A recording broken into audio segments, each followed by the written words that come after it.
गांव की फजा में रुसत्तर के बानगों और बच्चों की हंसी की आवाज़ें सुनाई देती हैं। धुंधले पहाड़ों के पीछे सूरज की नर्म रोशनी छा रही है और दरख्तों से टूटे हुए पत्तों की सरसराहट है।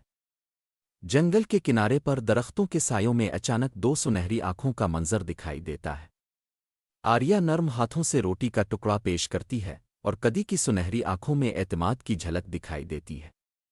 आर्या और कदी की मुलाकात जंगल में होती है, जहां फूल और पत्ते उनके कदमों के नीचे सरसरा रहे हैं। गांव के बुजुर्ग आतिशदान के करीब सरगोशियां कर रहे हैं, खौफ और तशवीश की बातें करते हुए। दौर से कुत्तों की भौंकने की आवाज़ आती है।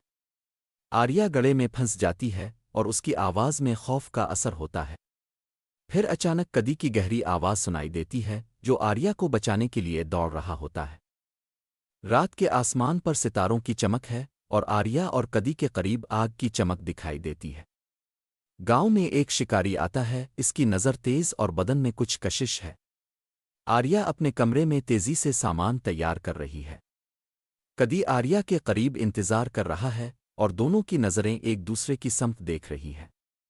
आर्या और कदी जंगल में तेज दौड़ रहे हैं, दरख्तों के बीच में तेज कदमों की आवाज़ें गूंज रही हैं।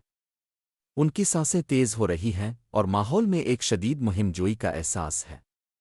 गांव में बहस जारी है, जहां लोग कदी की तकदीर के बारे में सरगोशियां कर रहे हैं।